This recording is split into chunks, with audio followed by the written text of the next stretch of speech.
Assalamualaikum warahmatullahi wabarakatuh.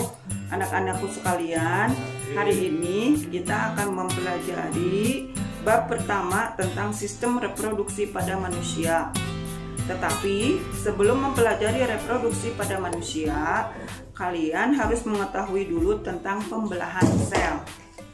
Nah, untuk mengetahui pembelahan sel, kalian harus menyimak video berikut ini. Sebelum mempelajari sistem reproduksi, coba kamu pahami dulu materi tentang pembelahan sel.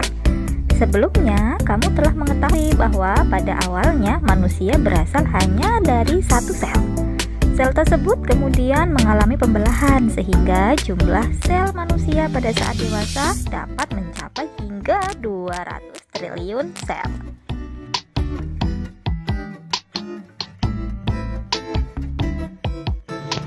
Nah, dapatkah kamu menyebutkan alasan mengapa sel membelah?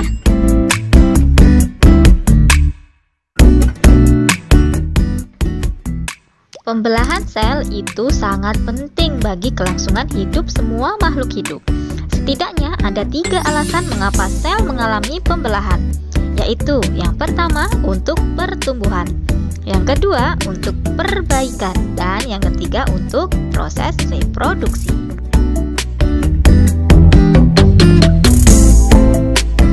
Berikut adalah penjelasannya. Alasan yang pertama, sel mengalami pembelahan adalah untuk pertumbuhan. Masih ingat kan bahwa salah satu ciri dari makhluk hidup adalah tumbuh? Makhluk hidup dapat tumbuh karena sel-selnya bertambah banyak. Semakin banyak sel pada makhluk hidup, maka semakin besar ukuran makhluk hidup itu sendiri.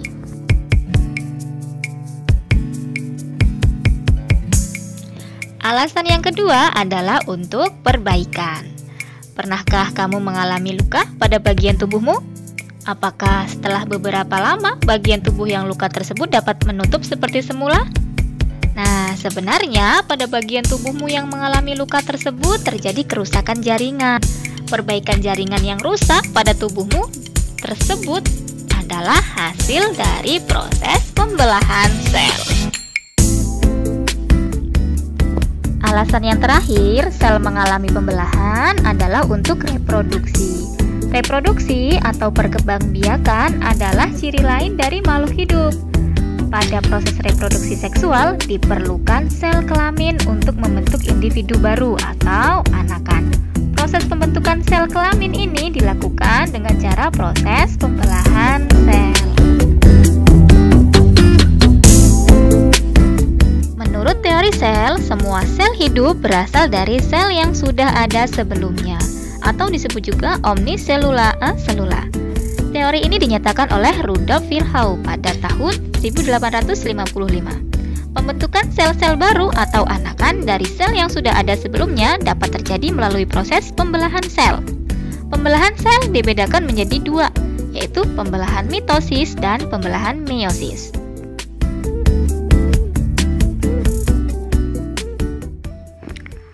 Pembelahan mitosis terjadi pada sel-sel tubuh atau sel somatik makhluk hidup seperti sel kulit, sel darah, dan sel saraf. Pada pembelahan ini dihasilkan sel anakan yang mempunyai kromosom yang jumlahnya sama dengan jumlah kromosom sel induk. Kromosom adalah materi genetik yang berperan dalam pewarisan sifat. Pembelahan mitosis merupakan tipe pembelahan sel yang menghasilkan 2 sel anakan yang mempunyai karakter identik secara genetik dengan sel induk. Artinya, kedua sel anakan yang terbentuk mempunyai susunan genetika yang sama dengan induknya, termasuk jumlah kromosom. Jika sel induk memiliki kromosom 2N atau diploid, maka jumlah kromosom yang dihasilkan oleh sel anakan juga 2N atau diploid. Misalnya, sel induk memiliki jumlah kromosom 23 pasang atau 46 buah, maka sel anakan juga memiliki jumlah kromosom 23 pasang atau 46 buah. Sel diploid adalah sel-sel yang kromosomnya dalam keadaan berpasangan.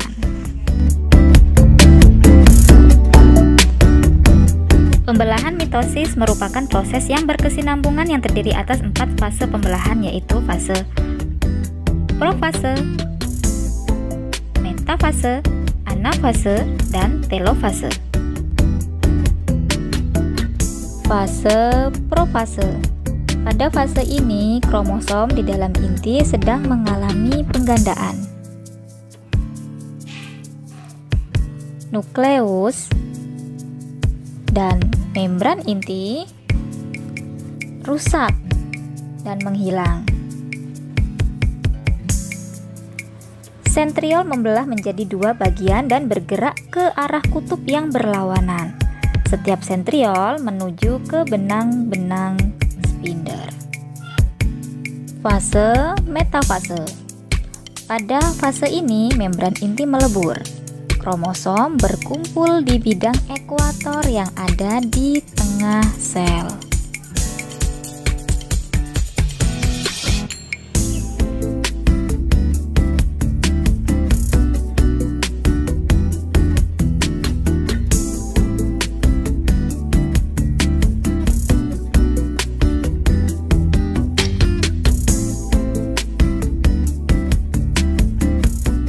Fase anafase.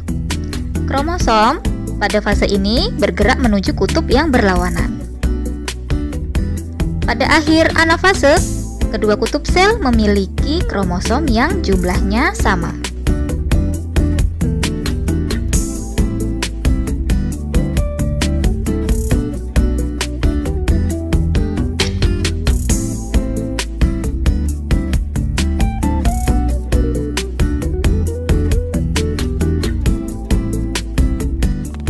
Fase telofase. Pada fase ini, membran inti mulai kembali bergabung, membentuk 2 sel anakan yang sifatnya diploid. Sitokinesis merupakan tahap akhir pada pembelahan mitosis. Pada saat sitokinesis terbentuk cincin pembelahan yang berfungsi membagi sitoplasma sehingga terbentuk 2 sel anakan.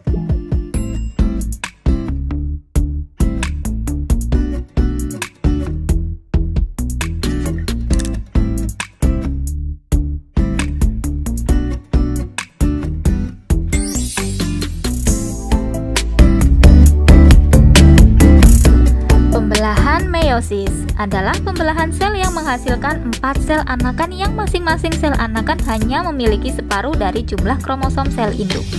Dapat dikatakan bahwa jumlah kromosom yang dimiliki oleh sel anakan adalah N atau disebut dengan haploid. Fase-fase pembelahan meiosis pada dasarnya sama seperti fase pembelahan mitosis. Hanya saja pada fase pembelahan meiosis, fase tersebut berulang, sehingga fase-fasenya terdiri dari fase profase 1, metafase 1, anafase 1, dan telofase 1. Hasil anakan dari fase telofase kembali membelah sehingga membentuk fase baru menjadi fase profase 2, metafase 2, anafase 2, dan telofase 2. Nah, pada tahap akhirnya membentuk 4 sel anakan yang sifatnya haploid. Perlu diketahui, pembelahan secara meiosis hanya terjadi pada sel-sel kelamin. Pembelahan ini berfungsi untuk menghasilkan sel gamet, yaitu sel telur ataupun sel sperma. Nah, setelah kalian menyimak video tadi, kalian harus menjawab pertanyaan berikut ini dan dikerjakan di buku tugas kalian masing-masing. Pertanyaannya, nomor 1, apa alasan sel mengalami pembelahan? 2, sebutkan cara pembelahan sel. Soal yang ketiga, di manakah terjadinya pembelahan sel secara mitosis? Soal yang keempat, sebutkan perbedaan pembelahan sel secara mitosis dengan meiosis. Soal yang kelima, sebutkan fase-fase pembelahan sel pada mitosis dan meiosis. Nah, itulah pertanyaan yang kalian harus jawab. Lalu kalian foto jawabannya dan kirim ke link yang akan Ibu share di grup ini. Semoga kalian bisa menjawab dengan benar dan jangan lupa absennya harus diisi. Demikian bab pertama yang Ibu sampaikan. Assalamualaikum warahmatullahi wabarakatuh.